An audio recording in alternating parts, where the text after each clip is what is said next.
Hello and welcome to Geraumt, the podcast for design, information, and the environment. My name is Christian Lunger. I'm an information designer and service designer. And again, today, a really interesting podcast I'm looking forward to. I'm talking to Britt Möricke today. I met Britt during the Typo St. Gallen, where she had a presentation on handwriting, and she presented a project of hers called Stereotypos.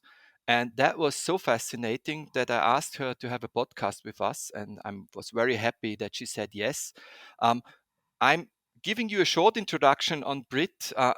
Let's give the formal one first. She is an independent graphic designer and type designer, and she's a teacher at the Willem de Kooning Academy in Rotterdam.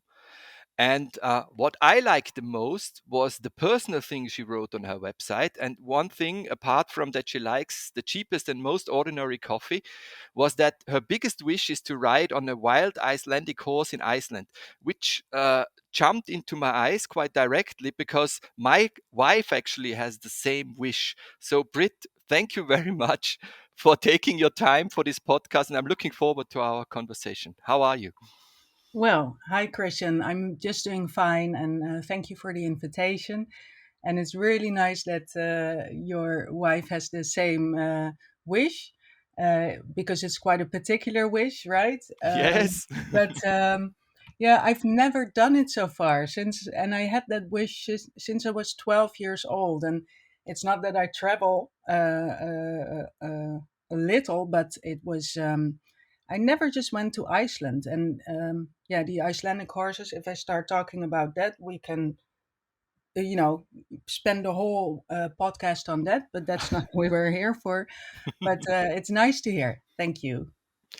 There is another similarity between my wife and you. Yeah. She was with me at the Typo St. Gallen, and she actually chose your workshop on handwriting, and is since then really training regularly and has improved her italic handwriting. So she was quite happy with your workshop there. Oh, that's really good to hear. Because it's mostly gone. Yes. But I try to not bring it back, but to let people know that it's still relevant and important, and not even to communicate maybe, but for your own mind. Mhm. Yeah. I think it's actually quite an interesting topic that can lead us into the topic of stereotypos in a city, because I think it's such a beautiful craft, handwriting. And I mean, I probably wasn't the only one that was so impressed by your letters Mm. and the art and the approach that you have to handwritten letters, especially in this age where most things are actually written with a computer. Of course, we choose type fonts for different things, but by the end of the day, it's a computer craft, and you are coming back from the handcraft and shaping things with your hand. I found that quite interesting. Yeah, the the writing is it's always been important to me. And it's also about giving some attention to people, because I have a very, very old soul, I guess. And to receive a letter on your doormat will always stay a special feeling, I think, but no one does Mhm. it anymore. So yeah. If we take these values, for the people and making things beautiful, I think this is a perfect bridge now to talk about typography in the city and stereotypography in the city. Yeah. What is your project? It's probably still ongoing. Your Yeah. project Stereotypos. What's it all about? Um, well, it came from a moment that it was actually the reason why I gave up all my clients, because yeah, as a designer, you also will know that it can be very frustrating to have your own ideas and then have to work with a client that has other ideas, Hmm. which is not so much of a problem, but I'm very stubborn, maybe too stubborn. And when it comes to typefaces, I'm extremely stubborn. That's partly because I've been studying them, yeah, for all my life actually. So if someone says, "Well, that choice is not a good choice. I like that one more," and cannot make a good reason for that, yeah, it just frustrates me so much. And um, so I had a client at that time who made a product, and as a lot of clients say, well, my product is really different, and I can, you can do whatever you like, and it needs to be something else than what we know. So I said, well, Mhm. that's what you want to hear as a designer. It means you get all the opportunities to to sketch and to make up original ideas. So to make a very long story short, after 1.5 years, we just had a logo, which was not different from any other logo. And I thought, after having so many clients like that, I thought, okay, this was the last one. And then I decided to really only focus on teaching. I'm teaching at the, at that time I was teaching at the Royal Academy in The Hague. And I thought, um, what can I teach the students with this? Because the most frequently asked question I get from the students is, how do you choose a typeface? Which is, of course, a very important question. Mhm. Unfortunately, that cannot be answered in 2 minutes, which they expect. And I also always have to disappoint them and say, well, that will take at least 2 years. I'm sorry.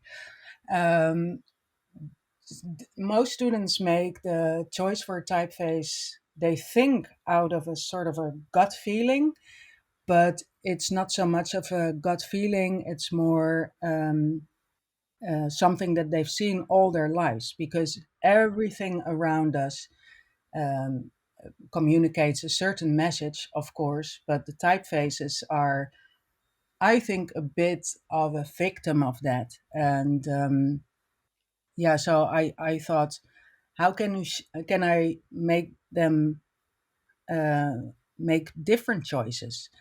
So the project was about, it was actually also an assignment that I brought into class. I said, okay, pick one stereotypo, as I call them, um, of something that you really find interesting. It can be restaurants, it can be tea, it can be packaging, whatever you like. But and then write a manual of how to fit in that stereotype. And that meant Mhm. that they had to analyze um, everything they saw, and that was probably the most important thing, because it's quite hard to see things from an objective point of view. So, Mhm. and they had to write that manual. And then also the second part of the assignment was to get rid of the stereotype. And all of the students found that really, really hard. And which it is, because, yeah, certain typefaces communicate certain messages. Mhm. So in the end, the choice that they make is really, really often based on certain stereotypes. Mhm. I went deeper into the psychological side of that, and then you come in like worlds that are very unknown. But it all only made me see things from a more deeper way. Can you name an example? You showed several during your presentation in Yeah, St. Gallen. Can you name one example, which is, let's say, which we all know or probably find in the yeah, city context? yeah.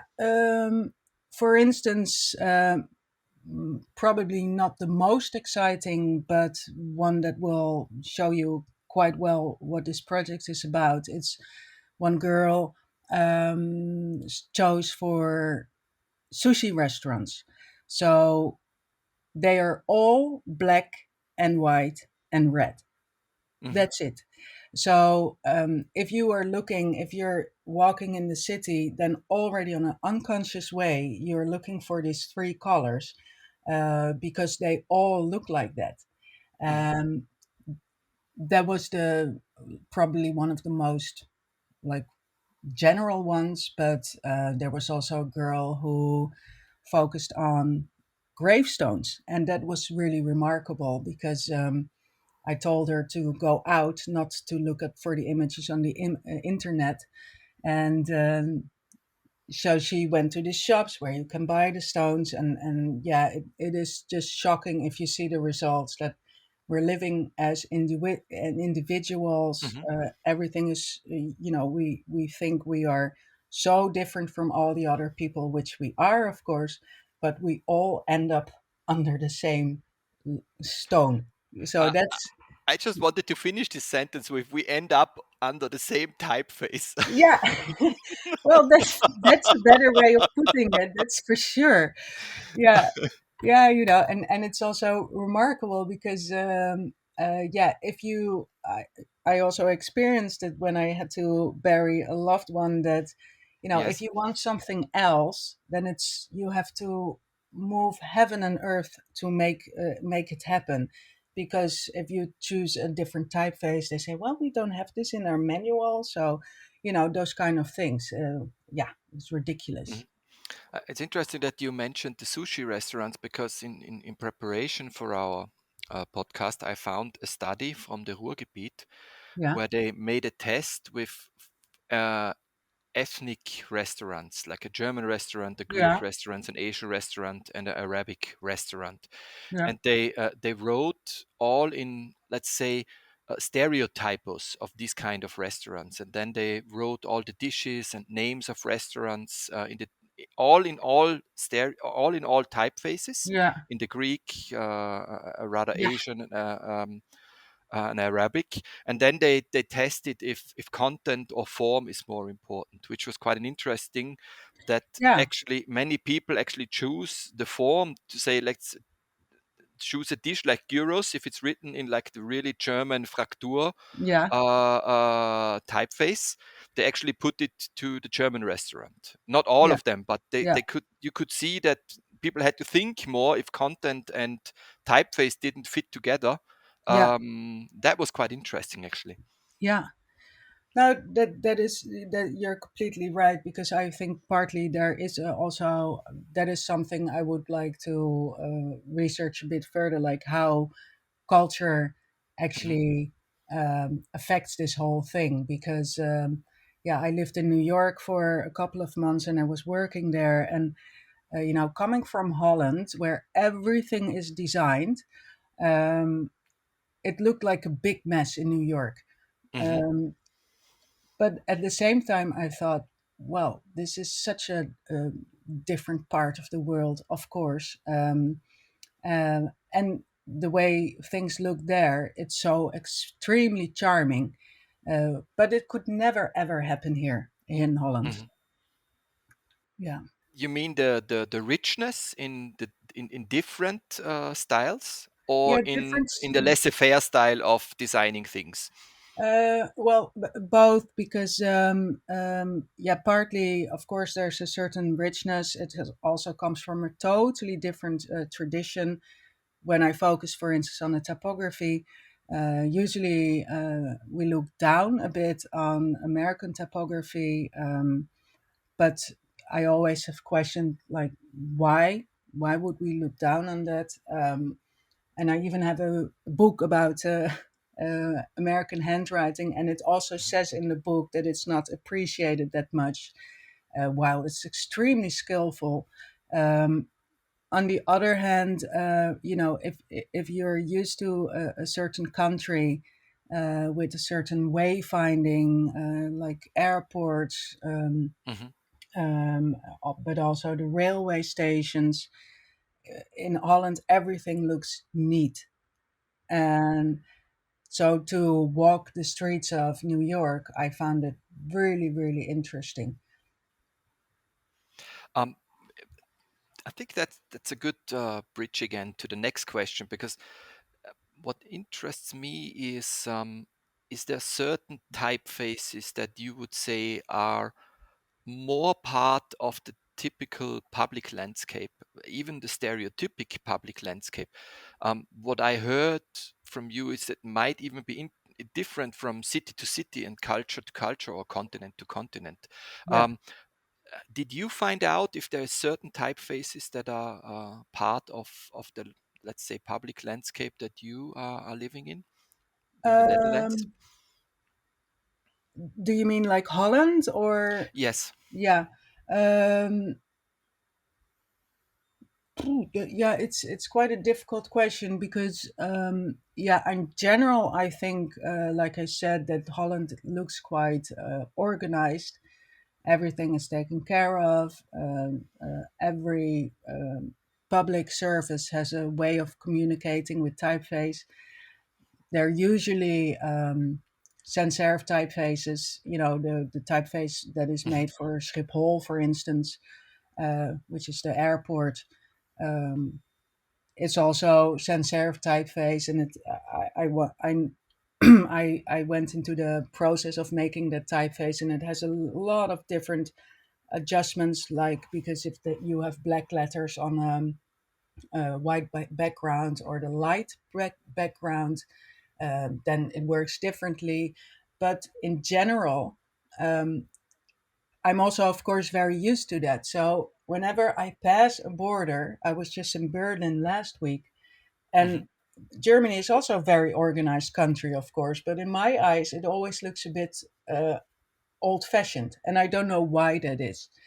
Um, and also, I think the culture goes really deep into into us like human beings because, for instance, my partner is from Iran and he's been living here for years now. Hmm. But still, you see this Eastern influence, even in his Western letters, and that is something he always hears from people, and he doesn't see it himself. And he asked me because he's also a typographer. Hmm. He says, "Show me where is this influence?" And it's so hard to answer. Yeah, it's a weird thing. And it's also a good thing because that is what something I would like to say about the stereotypes. Um, you know, as from the perspective of being a designer, it can be so frustrating, like I said. On the other hand, there's this balance between using a stereotypo or not. Because if you don't do it, then people don't know what it is and they leave it. Hmm. And there are, of course, examples that stand out. Like in Germany, you have the beer brand Beer. Um, Hmm. and that was, I don't know, like introduced, I don't know, 10 years ago or something. Then it was really new because it only says very simple in a sans serif capital, quite condensed typeface, beer. Hmm. Um, I asked my nephew, who's from Berlin, he said, "Would you like to drink something?" I said, "Yeah, yeah, please." He said, I said, "Can you get me a beer?" He said, "Yeah." And he said, "Which one?" And I said, "Well, that beer with that simple label."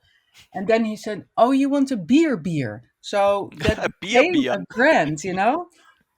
So there are examples that designers make different choices, but that's also, of course, very dependent on the client. Hmm. Yeah. You mentioned, I mean, the the question I ask myself very often is what kind of impact does typography have on urban landscapes, on cities? Because I mean, if I look at present times, you usually have marketing organizations in Mhm. cities, and they are from my point of view they make design decisions for their like typographic design decisions Mhm. that actually create the new Yeah. stereotypos. It doesn't matter which city, it's where No. I live, Innsbruck. Whoever is in a marketing organization knows that once he gets a graphic designer, he or she will make a decision on what kind of type Yeah. typography to typeface to choose for this city, which is quite Yeah. interesting as a process in itself. Um, and if I look at the historical context, for example, if you usually have all the historic buildings probably have a kind of Frakturschrift in the German-speaking Yeah. countries. Then it's the new branded typefaces, then the wayfinding typefaces Yeah. like the Turn in Austria Yeah. and Germany. So there's different kind of Yeah. typefaces in competition to each other to Yeah. define the public space. And Yeah. some of them are already stereotypes, others are maybe on the way to become one. Yeah. Yeah, yeah, no, you're completely right, and especially like with new things, like for instance, like the vegan restaurants or cafes, Hmm. they're relatively quite new. I live in The Hague on a very busy, nice street with lots of cafes, and there are lots of vegan cafes, and then you see that it starts to become a stereotype, and that is what I mean, like. Who decided that these kind of typefaces, for vegan cafes, they are the hand drawn, handwritten things, also capitals, quite condensed. Who decided that there was one person who started it, probably, Hmm. and then the rest followed. So yeah, so and that's I just would like to know who started it. Do you think yeah. that's actually possible to find out? Because that was Well, in specific, that was the eye opener when I was sitting in your presentation. yeah, I never thought about that all the vegan restaurants have these very narrow letterings, yeah, and so I thought, really, is that it? And yeah, then I started to look at it, like seeing it, and yeah. then I thought, yes, and I, Yeah, it's quite amazing how it works. Actually, there's a website that I also show to the students. I think currently they're working on it, but it's called trendlist.org, and they monitor all the graphic design trends. And once I wrote them an email, I think they're from Hungary, that I love the website, especially for the students, to question themselves, like, okay, should I follow this, or should I do something else? Um, I wrote them an email asking them to give a little bit more attention, for instance, to the typefaces, because they are also very sensitive to trends. Mhm. But I don't know. They answered me like, well, that's a very good idea, but we're already so busy. But maybe they're working on it now as well. I don't know. But there's the best thing on that website, and that's why I'm telling is that there's this. How do you say, like a diagram of when the trend started. Ah. You see the early adapters, and then it gets a lot of followers, and then it goes to the people that like think, oh, what was that? Oh yeah, I also have to do that. So did you Um, find the vegan restaurant there? no, no, it's no, it's and that is also because it's a bit of a hip, a trendy graphic design of Mhm. nowadays. So that is again a stereotype. Yes, you have to be trendy. So the Yeah, stereotype is, this was not even this was from the 90s, but you say, okay, this was from this year because this year the 90s revival is taking place again. So yeah, you even have to be careful if you're talking yeah, about the original or the trend of the original, like the interpretation of the original, like in yeah. fashion. And exactly, and that I see some typefaces. Like 2 years ago, suddenly Chicago typeface came back. I thought, what is that doing there? And there was the Optima of Herman Zapf that suddenly came Mhm. back. And if you know a little bit about the history of typefaces, then they come and go, of course. But well, now I'm getting off topic. Because yeah, No, I'm a but teacher. no, that's fine because that's probably something. uh, we were talking about when is something becoming a stereotypo. So Yeah, can be something become a stereotype? It's coming back because we think this fits a specific communication goal or topic again, and we think about, okay, this typo, stereotypo, this typeface or this type stereotypo actually fits this idea I want to translate into reality, and then I'll choose it and I make it the stereotype for a specific topic. Yeah. Yeah, for instance, if you look at Optima, that's what we called like a humanistic sans serif typeface, which were like a response to the 60s of Helvetica, because Hmm. Helvetica was of course like groundbreaking thing. But at a certain moment, everything looked like Helvetica, and some people thought everything looks boring. Not that I found Helvetica boring, but so the response in the typefaces, they made this more human touch in the Hmm. stems of the letters. So usually I connect that to a certain state of being of a time. Hmm. So I think if I see Optima coming back, I thought, well, maybe we're just done with the mass thing. Yeah, we want to be a bit more human again or something. I don't know. Hmm. And in a way, because I've of course a lot of designers friends, and if I talk about this project with them, and because it's like you said, it's ongoing, and Hmm. once you open your eyes for it, you see them everywhere.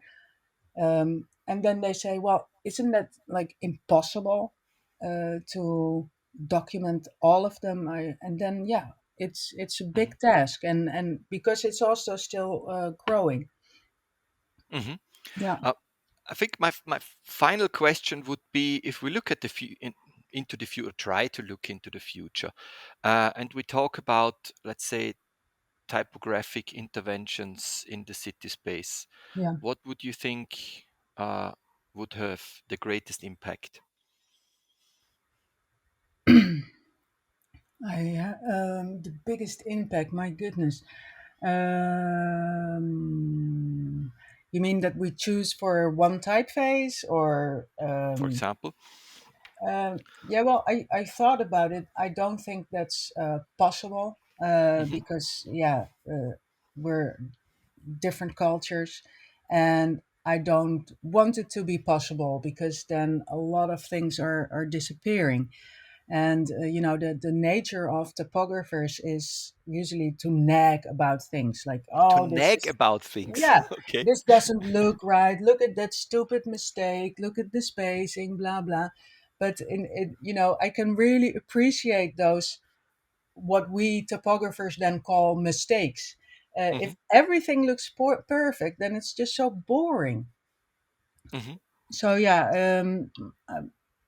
I don't think there's one specific that it is possible, or that we even would want that. When I asked this question, or when I thought about this question, I had for the first time I had the feeling that asking questions is sometimes easier than giving the answers. It's totally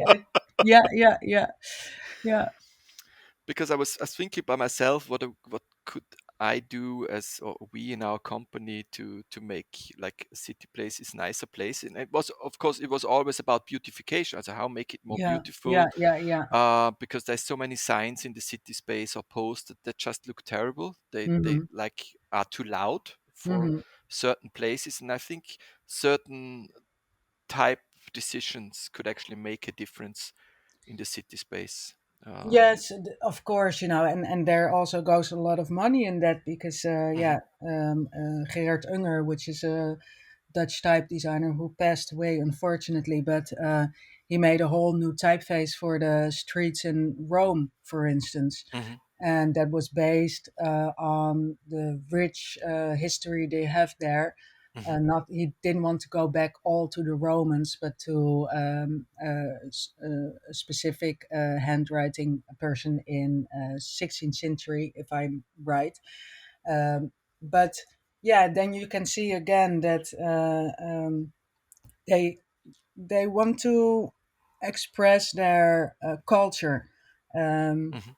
and it looks really beautiful. And if you walk the streets and you see these signs, then you really know, oh, I'm in Rome, and that's Hmm. a good thing. That's a good thing. I agree. Yeah, yeah, Basically, come to the closing questions yeah, that we usually ask our interview partners to answer. It's the yeah. reading tip for our listeners. Yeah, yeah. Well, one of my favorite, I have a lot of books, so it was quite hard to pick one, but I have a book which is old. I think it's from the 90s somewhere. It's Hmm. called Language and Typography by Cal Swann. And it's such a great book. It looks old fashioned and stuff, but um, I um, I think because he makes the connection between language and typography, and also how we perceive that, and that is something I would like to focus on in the future when it comes to education for typography. So I would definitely recommend it because yeah, it shows the different perspectives of typography, and then it's not only about um, choosing a typeface or nagging about little stuff. So I would definitely uh, choose that book. Thank you. And when was the last time you laughed full-heartedly? Yeah, that was really funny because yeah, I like I said, my nephew lives in Berlin because my sister lives there, and she was telling the story that she was taking him to ein Kino, Hmm. ein cinema, where they showed a surprise movie. And if you see my nephew, he looks like yeah, very alternative with shaved hair, blue on one side, broken clothes, and he looks so rough. And then they went to the surprise cinema, and he got to see a costume drama. A costume drama. Yeah, so he was so disappointed, and I just could see his face in front of me, like the movie started, and he thought, "Oh, do I have to watch this for 2 hours?" And then my sister said to him, and she said, "Well, maybe you can, focus on little things in the movie. Don't mind the story." And for that, I was laughing so loud because you have to know my nephew for that, of course. But yeah, it was really nice. Thank you. Um, Okay. you mentioned a couple of things that would be great to put in the show notes. Yeah. If you could send them to me afterwards, that would be great. So we put them in the show notes, especially the website you mentioned and the Yeah. book you Yeah. mentioned. And for our listeners, as always, if you have comments or questions, write at podcast@geraumt.com. So you can get in touch with us via this email address. And Britt, we are just in time. Good. Thank you very much. I think it was very interesting. As usual, with topics I'm really, really interested about, it was too short. But thank you again for your time and this really interesting insights. And I'm really looking forward. Maybe see you again at the Typo St. Gallen or at some other place. Yeah, and I owe you a letter, eh? I will Yeah, because I remember I promised you a letter, so I will definitely do it. I'm really looking forward to that. So Okay, good. you have my utmost attention once your letter will arrive. I Okay. can agree that that's something you can be assured of. Okay, good. Thank you very much, Brit. Thank you so much too.